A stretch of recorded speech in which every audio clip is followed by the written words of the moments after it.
Selamat datang di konten yang sudah ditunggu-tunggu oleh ribuan, puluhan ribu, ratusan ribu, sampai jutaan seluruh sobat loteng di seluruh dunia. Seluruh ya.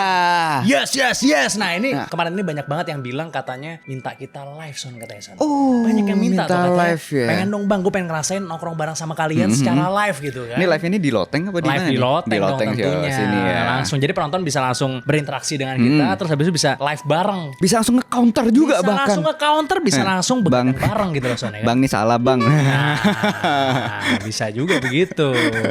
Menurut ente gimana Son? Nah menurut gue ya ini bisa banget dilakuin. Bisa ya. banget ya. Tapi harus ada syaratnya sih. Apa itu Syarat syaratnya? buat sobat Loteng. Apa tuh syaratnya? Nah harus like di video ini mencapai 5.000 Mencapai 5.000 ya? 5.000 minimal. Untuk kita penasaran nih, maksudnya antusiasmenya ini banyak apa cuman beberapa orang doang gitu ya? Jangan sampai pas live lo kok yang nonton 10 orang gitu. Nah, kalau kayak gitu mending bikin Zoom aja ya sebenarnya kalau misalnya daripada live di YouTube, bener nggak ya kan? Jangan-jangan lebih gede buka kelas kripto lagi jangan-jangan dibanding live kita.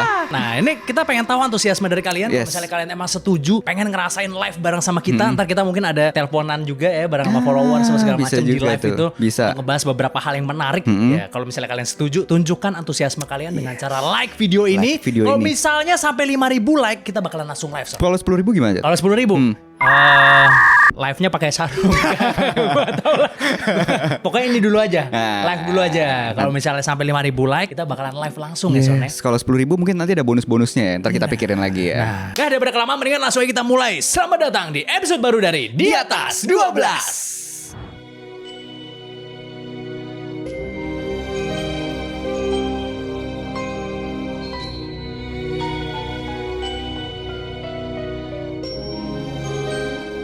Lo tau gak sih ada teori yang bilang kalau gambar dari muka anime itu inspirasinya bukan dari manusia tapi dari kucing sih. Loh, kok bisa begitu, Son? Gue ceritain ya. Suka mandi gak kucingnya tapi?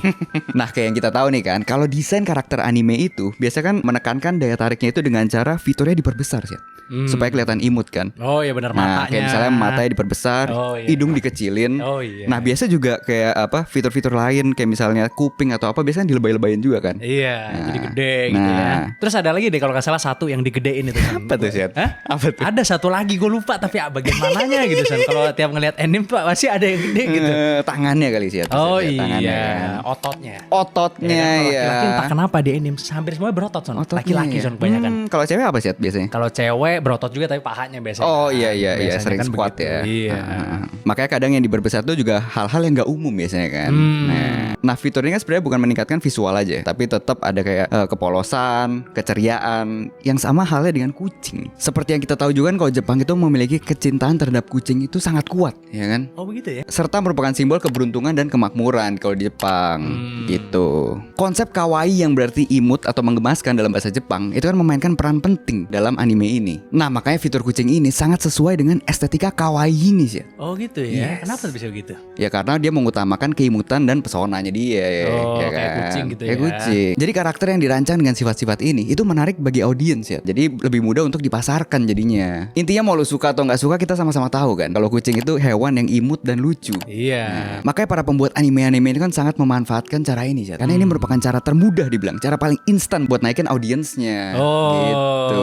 ya sama kayak video-video apa di YouTube banyak yang pakai kucing, sosmed gitu bener. biar banyak yang nonton gitu ya. Benar, di sosmednya banyak video kucing kan. Nah. Seiring dengan perkembangan anime, tentunya pengaruh estetika kucing ini masih akan tetap ada Syed, ke depannya Syed. Karena banyak yang tertarik kan. Nah, tapi tetap itu nggak semua anime ya. Tapi emang influence kucing tuh emang sebesar itu sih sebenarnya sih. Hmm. Soalnya dari zaman Mesir zaman dulu aja ya kan. Wah, itu aja udah ada patung kucing yang sebesar itu ibaratnya. Tapi kenapa itu ya? Bohoki atau gimana ya? Enggak, kalau di Mesir kan memang dewanya kucing kan satu-satunya kan. Oh iya, Salah satu dewanya kan bener, kucing bener. kan. Apa Tapi namanya, ada yang lupa. anjing juga kan, Anubis. Ada. Tapi yang kucing tuh yang pemimpinnya gitu. Iya, Entah iya. kenapa di Mesir tuh pemimpin tuh digambarkan sebagai kucing gitu. Karena kan itu tadi yang kita udah pernah jelasin sebelumnya kan. Kayak misalnya dia nyerap kesialan ya kan. Nah, itu ada juga kan. Sama apa ada juga teori yang bilang katanya kucing itu kalau misalnya ngehampirin lo katanya itu dia nggak langsung lihat muka lo. Iya. Dia ngelihat ke sekeliling lo dulu kan. Biasanya begitu. Katanya itu dia ngelihat aura lo dulu baru ngelihat lo katanya. Katanya gitu katanya. Ada yang punya teori gitu, ada yang punya teori gitu. Jadi menurut gue ya influence kucing ini memang udah dari zaman dulu gitu, dari Iya, zaman iya. Mesir ya kan. Terus habis itu ya di Jepang tadi kan banyak gambar-gambar atau misalnya topeng-topeng yang bentuknya kayak kucing juga ada kan? Banyak cerita rakyat apa segala macam ada juga Nah, banyak. itu dia, macam-macam Gitu. lah itu ya. Menarik juga ya berarti ya, Iya. kayak anime tuh bisa ngambil unsur-unsur kucing supaya jadi lebih menarik dan lebih baik yang nonton gitu ya, atau Kepikiran gitu. lebih kawaii gitu ya. Lebih soalnya. kawaii. Iya benar juga, soalnya ada juga beberapa orang yang ketika pencalonan main kucing juga soalnya ada. Terinspirasi ya. Ternyata mengambil kepintaran dari anime, Son. Wah gila. Ternyata. Referensinya banyak sekali ya. Nah, itu Wah, dia. itu harus sangat diapresiasi tuh Harus sangat tim diapresiasi. researchnya ya. Nah. Padahal yang satu lagi main kucing juga tapi nggak bisa ya sih. Loh. Maksudnya calonan ketua RT di kompleks ini maksud ente kan? Iya. Maksudnya itu kan? RW lah lebih kuat RW. Oh iya, RW ya. RW Oh lebih iya. kuat. Iya. Maksudnya pencalonan ketua RW di sini. guys. Jadi susah. Banyak yang mempermainkan kucing juga, maksudnya mengambil esensi dari kucing. Iya. Gitu ya, untuk menjadi supaya lebih viral lagi, lebih menarik lagi gitu. Yang akhirnya akan membuat orang tersebut menang dan bisa mengendalikan dunia kan gitu kan. Iya, goalnya ke depannya. Nah, ngomong-ngomong soal mengendalikan dunia nih, ada sebuah cerita tentang pengendalian dunia yang mulai dari zaman dahulu kala sampai zaman sekarang masih dilakukan, Son. Masih dilakuin. Yes. Lo tahu gak sih ada bumbu yang saking dicintainya sampai bisa mengendalikan dunia, Son? Kayak film Dun dong. Nah iya, jadi ceritanya di zaman dulu ada satu rempah yang berasal dari India yang saking berharganya sampai dijuluki sebagai black gold, Son. Wih. Rempah ini dihargai dengan sangat tinggi oleh orang-orang Eropa di zaman medieval Europe. Bahkan rempah yang satu ini itu sempat dijadikan mata uang, Son, di zamannya, Son. Coba bayangin. Mata uang. Rempah yang gue ceritain ini adalah black pepper atau yang biasa kita sebut dengan lada hitam. Saking larisnya rempah ini, bisa dibilang black pepper tuh menjadi salah satu aspek yang mendorong para pelaut untuk berbondong-bondong melakukan eksplorasi dan mencari rute tercepat ke India, Son. Salah satu pelaut terkenal yang melakukan eksplorasi tersebut itu adalah Vasco da Gama, Son, di tahun 1498. Nah, zaman sekarang muncul juga narasi bumbu rahasia yang mengendalikan dunia, tapi konotasinya agak negatif nih, Son. Pasti MSG ya. Karena di restoran-restoran suka ada tulisan MSG. Terus MSG juga dikenal bikin kita ketagihan. Nah, bener tuh. Nah, jadi sebenarnya MSG atau monosodium glutamat itu ditemukan di tahun 1908 oleh seorang ilmuwan Jepang bernama Kikunae Ikeda. Ia yang sedang meneliti rasa umami tertarik dengan kegurihan dari rasa kaldu rumput laut. Ia kemudian memisahkan glutamat dari amino acid yang membuatnya menyadari bahwa glutamat lah yang menghasilkan rasa gurih. Kemudian Ikeda membuat sebuah proses untuk mengekstrak glutamat dari gandum, lalu mencampurnya dengan sodium hingga lahirlah bumbu yang namanya MSG ini sih. Nah, soal ketagihan atau enggaknya, sebenarnya sampai saat ini tidak ada riset yang mengatakan bahwa MSG itu adiktif atau dapat menimbulkan gangguan kesehatan selama dikonsumsi dengan takaran yang sesuai. Nah iya tuh, di rumah gue juga pakai sasa mana-mana aja kok. Keluarga gue aja lulusan dokter semua, Son. Walaupun ya gue ya gitulah. Sama sih gue juga pakai. Soalnya yang gue tahu MSG itu kan bahannya alami, orang dari tebu. Nah, Beda halnya sama beberapa makanan yang tinggi gula dan lemak. Kalau itu baru adiktif. Emang kalau gula sama lemak tuh udah jelas-jelas berbahaya sih sebenarnya. Bahaya. Kalau dikonsumsi berlebihan tentunya tapi karena kan gula memang sudah dirancang untuk adiktif sebenarnya kan. Makanya kan ibaratnya diabetes tuh salah satu penyakit kronis yang berbahaya yang banyak yang mengidap itu di Indonesia. Dan banyak yang nggak sadar juga. Banyak yang nggak sadar juga. Bahkan yang masih muda itu banyak loh, Son. Banyak lah. Ya kan yang kena diabetes gitu ya kan. Makanya kayak salah satu teman gue juga kalau misalnya dia mau makan nasi harus nyuntik dulu sana ada. Ada. Tapi ya bukan nyuntik yang gini-gini. Bukan ya. Bukan. Ada suntikannya insulin. Oh, Disuntik insulin. Iya. Kenapa nggak dikurangi ya? Kayak misalnya beras merah gitu, atau ada juga beras hitam gitu kan? Secara teknisnya gue nggak begitu paham lah ya. Mungkin itu harus ditanya ke dokter lah yang lebih paham gitu. Tapi ya kalau misalnya dikonsumsi dengan kadar yang wajar misalnya dan untuk jajan sekali-kali doang gitu ya nggak ada masalah banget gitu. Nggak ada masalah sih harusnya Nggak ada sih. masalah. Bagi orang Indonesia kan demen jajan kan. Nah, ya kan ngomong-ngomong soal jajan ya kan lu jajanan favorit apa sih namanya? Jajanan favorit, gue biasanya bakso sih. Bakso lu? Bakso sih. Masa bakso doang? Sebenarnya gara-gara ini sih, apa cewek gue demen yang kuah-kuah. Oh. Ya jatuhnya kalau nggak bakso ya bakso aci Oh, lah. cewek lu dan lu orang yang sama, Son? Enggak. Oh, Kan masih enggak. kadang-kadang Kirain orang yang sama. kadang-kadang nemenin kan. Suka nemenin. Oh, suka Ya nemenin. kan. Akhirnya ya suka juga pada akhirnya gitu. Kalau ente emang apa sih? Kalau gua sih jajanan gitu ya. Gue sebenarnya lumayan suka jajan juga sih. Apa tuh? Belakangan ini misalnya habis sholat Jumat gitu misalnya gue suka mampir jajan gitu ya kan. Pentol misalnya gitu kan. Pentol enak banget, ada di dekat rumah gue ada. Jadi kayak kuah ya kan, terus habis itu pakai sasa ya kan. Terus apa sama bumbu-bumbu lah. Misalnya kita mau naker-naker kasih cuka berapa tetes misalnya, atau sambelnya berapa, kecapnya berapa gitu kan. Emang enak sih. Itu gue demen banget sih. Enak sih. Iya, kayak dari gelas gitu, gelas apa namanya, gelas nerawang gitu lah, gelas transparan gitu. Iya, diaduk-aduk makan gitu. Itu gue demen banget. Demen sih. Pentol tuh. Karena di kantor juga gitu, cilok tapi gue. Oh, cilok ya? Nah itu benar, gue pakai ini kayak kuah bakso pakainya jadinya. Cilok pakai kuah bakso. Pakai kuah bakso. Nah, kalau cilok itu baru pakai bumbu kacang, Son. Iya. Iya enggak bener enggak, guys? Cilok tuh yang pakai bumbu kacang. Ada, sumpah. Gue biasa makan dari plastik langsung gini-gini, langsung ada pake kuahnya kuah bakso juga. Ya itu pentol itu. Itu pentol itu. Gue enggak tahu pasti sih ada yang bedanya. salah. Coba terus di komen kira-kira siapa yang salah nih. Apalagi kalau misalnya masih muda gitu kan, kan sering banget tuh kayak apa, jajan-jajan pakai sasa misalnya gitu. Sering kan. Sering. SMA gitu kan. Iya. Pas sekolah lah, pagi jajanan depan sekolah gitu kan. Nah, kalau di Indonesia tuh menjadi salah satu khas gitu ya. Khas Jajan makanan yang misalnya dalamnya ada sasanya gitu. Tapi kalau di Amerika agak berbeda, Son. Apa tuh, Syat? Jadi gue ada salah satu cerita yang cukup menarik nih tentang SMA di Amerika, Son. Oh, coba ceritain. Lu udah pernah lihat SMA terkeren di dunia belum, Son? Ada Rafathar ya maksudnya? Tidak ada dong, namanya masih SMP kayaknya. SD malah. Jadi sekolah ini tuh ada di salah satu kota terkaya di Amerika, yaitu Prosper, Texas. Saking kerennya SMA ini, kampus-kampus kebanyakan tuh kalah megah sama sekolah ini. Sekolah ini bernama Walnut Grove. Biasanya SMA yang mewah dilihat dari apanya coba kalau menurut lo? Yang paling kelihatan deh. Fasilitasnya lah yang pasti. Nah, fasilitas olahraganya kan pasti. Lu bayangin, Son, sekolah ini tuh punya lapangan baseball yang gede banget dan proper banget. Terus mereka punya lapangan football outdoor yang gede dan megah banget, Son. Tapi juga punya tempat latihan football indoor, Son. Lah, ini pakai tangan apa kaki sih? Pakai tangan dong, kan Oh American football. iya, oke. Lapangan basketnya juga megah dengan kapasitas kursi yang mampu menampung lebih dari 2.200 orang. Son. Terus mereka juga punya studio buat para siswa yang pengen bikin liputan olahraga ala-ala ESPN, Son. Bukan cuma fasilitas olahraga doang, Son, yang keren. Tapi mereka juga punya program sekolah yang unik-unik, Son. Contohnya program e-sports, program fashion, ilmu forensik, dan lain-lain, Son. Terus kalau misalkan lu lihat kantinnya udah persis mall banget tuh, Son. Dan jangan lupa ya, ini tuh sekolah loh, bukan kampus. Iya. Yang gilanya lagi nih, ini tuh sekolah negeri, Son. Bukan sekolah swasta, coba lu bayangin. Siapa yang iniin dananya? Ya pemerintah lah. Pemerintah setempat. Karena ini sekolah negeri, bisa dikatakan sekolah di sini itu gratis, Son. Wah. Dan lu tahu nggak modal bangun sekolah ini tuh berapa? Son? Berapa? 200 juta dolar. Atau kalau dirupiahkan sekitar 3 triliun rupiah. Gila. Lumayan mencengangkan sih kalau sekolah negeri sih. Sekolah negeri sebagus itu, coba lu bayangin. Gurunya gajinya segede apa itu gurunya tuh? Lah, nggak tahu saya makanya. Orang sampai 3 triliun kok, Son, bangun sekolah, Son, lu bayangin aja, Son. Karena kan di Amerika tuh orang banyak yang nggak mau masukin anaknya ke sekolah negeri, guys.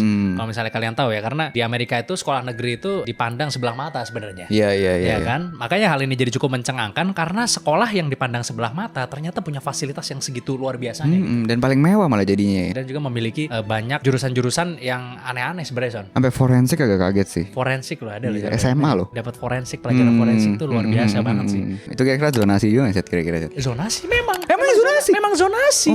Jadi sekolah Walnut Grove ini itu gratis, Son. Tapi ya hanya untuk orang kota situ, Son. Wah, itu sih sampai Nggak bisa dari Minnesota misalnya tiba-tiba ke situ, nggak bisa, Son. Iya. Itu pasti orang berbondong-bondong pengen punya rumah situ sih. Tapi kan balik lagi, kotanya kota kaya kan, pasti Iya tanahnya mahal, bro. Pasti kan gitu. mahal sih. Iya. Udah ke filter sendiri di Udah situ ke filter ya. sendiri di situ. Jadi ya saya cukup takjub juga sih melihat SMA ini gitu ya, Son, ya. Cukup takjub juga. Fasilitas apa olahraganya itu sih. Mungkin kalau di Indonesia fasilitas olahraga yang bagus tuh kayak misalnya SPH kali ya.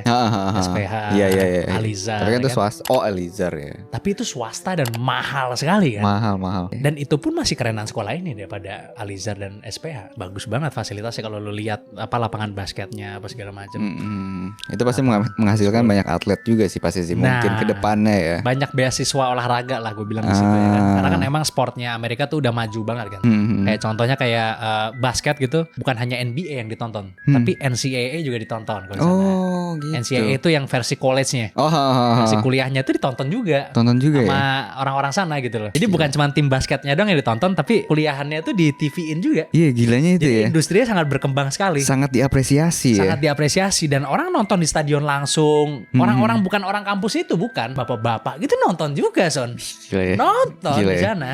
Berkembang banget sih ya. Berkembang banget emang American sport menurut gue sih lebih berkembang jauh sih daripada European sport sih. Itu kira-kira kalau di NCAA itu pas main ada yang ngegebok wasit nggak, Set, kira-kira, Oh Set? kayaknya sih nggak ada ya. Nggak ada Kayaknya ya. sih nggak ada. Oh iya. Kalau sebelum tanding ke dukun dulu mungkin itu mungkin aja ada. Jangan-jangan. Fudu. Iya. Ya begitulah ya kira-kira kalau ngomongin sport emang gak ada habisnya gitu Gak ada ya. habisnya. Cuman emang kalau misalnya kayak perkembangannya sport-sport yang gede kayak misalnya basket apa itu emang dipegang sama barat mulu ya soalnya. Timur agak kurang gitu.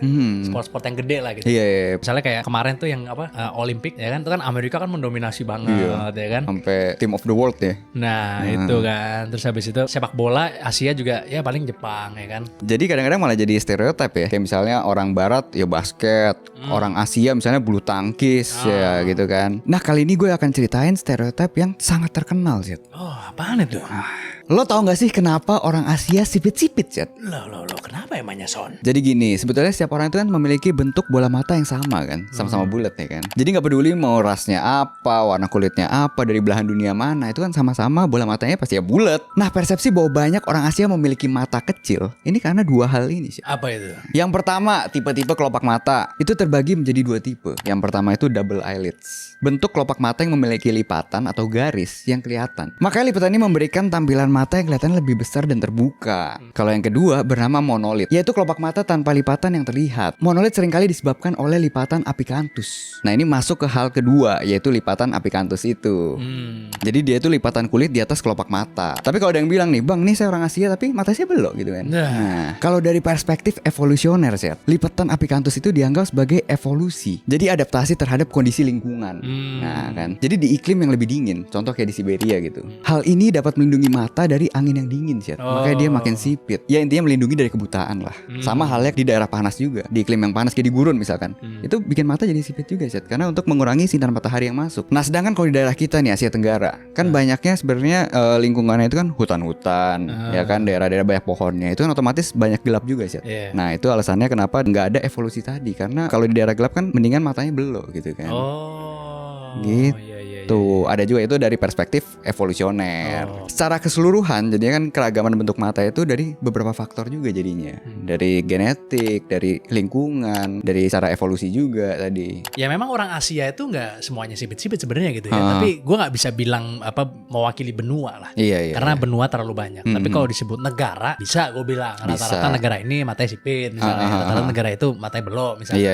Itu gue bisa. Tapi lu ngomongnya benua ya sulit. Karena benua Asia aja, Arab juga benua Asia soalnya. Iya, benar.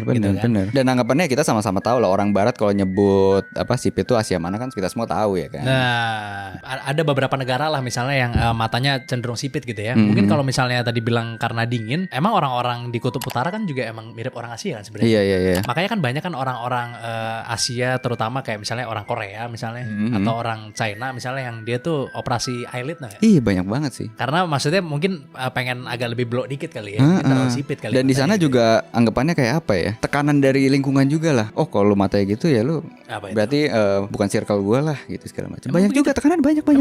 Di Korea ya. Di Korea. Yang bikin mereka akhirnya operasi gitu juga. Ya? Makanya kan kadang kayak anak-anak itu baru 17-an gitu, misalnya umur 17-an. Ya hadiahnya operasi itu. Operasi eyelid operasi itu ya? eyelid atau macam-macam lah, mungkin ada hidung juga gitu atau ya? dagu atau apa segala macam. Tapi kan kalau operasi hidung kan karena sinus bukan karena pengen jadi cakep kan bukan Nason. Karena salah sinus satunya, pasti. ya salah satunya. Mungkin banyak penyakit sinus banyak di Korea kali ya Son mungkin. Nah, iya banyak. Begitu ulang tahun kasih operasi hidung kamu. Nah, gitu. Supaya bisa bernafas lebih lega lagi gitu. Betul. Atau mungkin pengen jadi petinju juga sih. Oh, bisa begitu. Ya kan tulang hidungnya harus diangkat. Emang begitu ya? Harusnya banyak tau. Iya, yang profesional ya. Banyak yang tulang hidung yang sini itu diangkat. Oh gitu ya. Makanya karena terlalu sering patah kali ya. Iya, sama biar jaga-jaga juga. Makanya kalau lu perhatiin gitu, kalau kadang mereka pencet-pencet itu nggak ada ya. Ya bisa dipencet sampai dalam gitu. Ininya ya, bagian ininya. Oh iya. Gitu. Chef Arnold kira-kira tulang hidungnya diangkat nggak ya? Chef Arnold kan petinju juga kemarin. Kayaknya enggak sih. Oh enggak. Makanya turu kan. Ya tapi gue sebenarnya bingung juga gitu ya, kenapa orang Korea misalnya atau orang Cina itu mau operasi eyelid gitu ya. Karena menurut gue ya itu bukan standar kecantikan sih menurut gue sih punya eyelid sih. Menurut gue banyak juga orang yang gak ada masalah lu gak punya eyelid gitu maksudnya gitu. Loh tapi belum tentu ya. Contoh nih ya, contoh. Mungkin di negara tersebut kali ya eyelid itu standar kecantikan kali. Contoh kayak misalnya matanya cenderung sipit ya. Ini kita ngomong kalau dunia model ya, fashion ya. Mereka makanya pakai eyeliner yang lancip itu kan. Nah itu kira-kira bikin makin menarik nih menurut lu? Eyeliner itu? Ya, jadi ada seakan-akan kelihatannya belok gitu. Ya ada yang suka, ada yang tidak gitu. Iya. Nggak semua orang bilang, lu riset misalnya semua orang 100 orang bilang menarik semua, ya enggak. Iya. Pasti kan ada aja banyak malah kan orang yang bilang kayak, wah saya lebih seneng yang gak pakai make up. Kira-kira bener nggak itu Chat? Kira-kira Chat? Bener gak? Banyak orang ngomong gitu. Banyak orang ngomong gitu. Tapi kira-kira Cowok ngomong gitu. Kira-kira dari lubuk hati yang dalam jujur nggak kira-kira? Kira-kira kalau kita riset nih. Tapi malaikat yang riset nih kira-kira nih. Jadi nggak bisa bohong nih ya. Kira-kira persentasenya banyakan mana Chat? Ya kalau misalnya emang ditanya lebih seneng gak pakai make up ya berarti mungkin kan make up kan sebenarnya buat mengenhance kecantikan kan. Betul. Berarti harus slash make up lagi. Berarti bener gak? Berarti tidak terenhance dong. Iya. Sebenarnya kan kalau misalnya lo emang jago make up ya pasti jadi terenhance kan. Iya harusnya, betul. Ya tapi ya preferensi. Ada yang memang lebih seneng yang polos misalnya gitu kan. Natural ya kan. Ya itulah preferensi lah. Nah, ya itu kan? dia. Sekarang juga soalnya susah untuk membedakan umur juga kan karena makeup itu kan. Makanya mungkin ada yang tempat baru kemarin yang bolehnya di bawah umur 30 kan. Iya, benar. Di bawah umur 30 baru boleh masuk sih. Boleh masuk, Nah, benar. itu menurut ente kira-kira siapa yang bayar Set kayak gitu Set? Nah, saya yakin sih di atas umur 30 boleh masuk Son sebenarnya. Tapi harus buka meja Son. Karena kalau om-om yang nggak boleh masuk siapa yang bayar Set? Itu dia. Aduh, berat sekali itu ya. Apalagi lokasinya mohon maaf di ujung Berung. Di mana sih gue nggak tahu sih. Di Pik. jauh bro. Iya. Tapi situ banyak orang kaya sih. Banyak. Mungkin ya bisa lah, pastilah. Bisa. Pasti di situ akan banyak terjadi perkelahian itu Son. Waduh, ya kan? Setuju gak? Itu darah panas semua itu kayaknya sih. Iya kan? Iya pasti. Terjadi perkelahian itu. Pasti sih. Mulai dari senggol-senggolan, ya kan? Atau yang HP-nya disadap sama pasangannya, ya kan? Waduh. Ketahuan bilangnya tidur tapi malah ke situ, ya kan? Nah, itu lebih ke arena UFC itu sebenarnya. Iya, udah prediksi saya tuh. Anggapannya pasangan-pasangan itu udah melebihi bin itu sih itu. Nah, mungkin tempat itu ingin mencampurkan esensi sport show sama klub langsung jadi satu tanpa ada panggung berantem gitu loh. Nggak perlu ada ring lagi ya. Begitu. Iya, masuk akal sih. Jadi masuknya nggak usah bayar lagi. Makan situ, minum situ. Bener. Nonton orang berantem gitu kan, gitu. Nah, ngomong-ngomong soal penyadapan nih Son. Lo tau gak sih tanda-tanda kalau HP lo itu sebenarnya lagi disadap Son? Bisa tahu. Kalau lo pakai cara ini mungkin bisa sedikit ngebantu lah Son. Yang pertama nih, kalau di iPhone lo ada titik orange di bagian atas kanan dari layar lo, katanya lo lagi disadap Son sebenarnya Son. Jadi sebenarnya titik orange di iPhone itu adalah sebuah fitur security di mana itu menandakan bahwa mic lo tuh lagi nyala. Biasanya titik orange ini muncul kalau lo lagi teleponan atau lagi rekam suara dan lain-lain. Pokoknya aktivitas yang menggunakan mic. Iya. Nah, kalau titiknya warna hijau berarti HP lo lagi ngaktifin kameranya Son. Iya. Yang jadi masalah, ada banyak orang yang protes kalau titik orange mereka tuh suka nyala sendiri walaupun mereka lagi nggak pakai mic-nya Son. Kalau misalkan ini terjadi di HP kalian, coba kalian close semua aplikasi lalu tunggu beberapa menit. Kalau misalnya orange-orange masih ada, tandanya kalian harus hati-hati. Terus ada juga yang namanya call forwarding scam Son. Apa tuh? Jadi si scammer biasanya minjem HP lo gitu. Ya bilangnya buat nelpon lah, entah karena HP-nya misalnya habis baterainya, terus habis itu nggak ada pulsa misalnya, pokoknya dia bakalan minjem HP lo buat dipakai buat nelpon. Biasanya si scammer ini itu bakalan ngetik bintang 401 pagar, terus masukin nomornya dia sendiri Son. Oh, buat apa tuh? Hal ini nantinya akan mengaktifkan fitur di mana setiap ada SMS atau telepon masuk ke HP lo bakal ke forward ke HP-nya dia Son. Waduh. Iya. Bahaya kan kalau misalnya yang ke forward itu kayak misalnya kode login ke GoPay misalnya, atau ke sosmed kita atau email. Bener. Buat ngecek apakah lo kena scam ini apa enggak, itu gampang. Kalian tinggal ketik bintang pagar 21 pagar. Terus pastiin semuanya disable. Kalau misalnya enggak, lo tinggal ketik pagar-pagar 002 pagar. Nanti settingan sebelumnya akan langsung balik ke normal lagi. Ada satu lagi nih Son, kalau ini bentuknya spyware. Namanya itu adalah Pegasus 2.0. Ini adalah spyware super canggih yang dipakainya itu sama intelijen negara Son. Buset. Sejauh ini 40 negara telah diduga menggunakan spyware ini. Salah satunya adalah Hungaria, Polandia, Rumania, dan masih banyak lagi. Tapi karena pembahasan soal ini sangat berbahaya dan panjang, gue sebenarnya rada mikir-mikir nih mau bahas ini. Ini sangat menarik sekali sih tentang pembahasan Pegasus 2.0 ini. Gue gak tahu sih fungsinya apa sih. Karena ini emang ada salah satu hacker yang terkenal gitu ya. Dia ngomong dari podcast ke podcast mengenai ini gitu. Jadi ini adalah aplikasi untuk menyadap handphone tanpa harus si orang itu ngeklik apapun. So. Jadi misalnya katakanlah sebuah badan intelijen negara sangat kecewa dengan Anderson gitu kan. Karena dia terus-menerus mengoyak-ngoyak pemerintah misalnya. Contoh misalnya. Kalau misalnya Anda ada di salah satunya tadi Hongaria ya, Mhm. yang ini diduga ya sekali lagi ya, bukan Iya. pasti ya. Anda ada di Hongaria, Anda bisa langsung disadap HP-nya, Son. Tanpa perlu apa-apa Anda ya. perlu ngeklik link, tanpa perlu download Iya, apa, iya, nggak iya. perlu. Yang penting tahu nomor lu aja. Katanya begitu. Bisa langsung disadap, Son, katanya. Son. Gitu. Jadi pembahasan ini cukup berbahaya dan risetnya akan lama. Soalnya nggak banyak info-info fakta yang keluar di internet mengenai ini soalnya. Nah, atau mungkin tuh harus dibahas di satu video sendiri sih, mungkin sih. Ya, mungkin. Pokoknya buat kalian yang penasaran, mending kalian tulis di komen deh. Tulis di komen deh Kita bakal pokoknya. mempertimbangkan untuk bikin penjelasan yang tentang Pegasus 2.0 yang lebih dalam lagi. Son, ya. Mendalam lagi khusus satu ini ya. Mungkin satu video tentang itu ya. Son, ya? Bener. Wah, seru banget itu. Seru sih. Oke, kita langsung masuk ke sesi baca komen ya. Yes, saatnya kita membaca komen. Let's go. Yang pertama dari @tiansatria17. Bang, gue mau nikah. Serius ini, gue mau ngundang lu berdua, Bang. Oh, yang bener Anda. Padahal kita nggak ketemu di warung makan ya. Kok bisa-bisanya nyuruh Nah. nemenin ini ya? Nah, saya sudah balas itu komennya. Saya bilang langsung DM kalau Anda memang serius gitu ya. Nah, tapi takutnya pas ini, oh iya saya di Kamboja, Bang. Gitu. Loh. Waduh, jangan sampai ya. Mohon maaf, kita belum punya waktunya ya. Son. Iya. Tapi siapa tahu Bang, saya di Jakarta misalnya di mana. Nah. Ya mungkin kita akan mempertimbangkan juga soalnya. Nanti kita bicarakan lewat DM dulu lah, makanya Yes. DM aja kalau misalnya emang mau undang-undang kita gitu ya Son ya. Siapa tahu betul. kita lagi ada waktunya gitu. Walaupun kita nggak janji 100% ya Son ya. Jangan janji-janji dulu lah. Ya kan takutnya lupa. Nah, karena janji-janji itu bagiannya penguasa lah. Bukan penguasa, pengikut doang gitu. Jadi kita Iya, iya. janji guys, oke?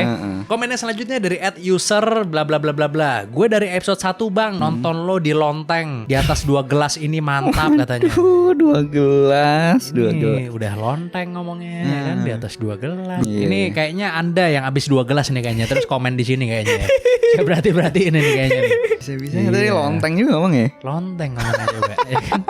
Oke deh kalau gitu, terima kasih banyak buat kalian semua yang udah Yes. nonton. Terutama yang nonton sampai akhir, tolong komen di Nah. bawah, karena itu adalah the highest appreciation for us. Yes.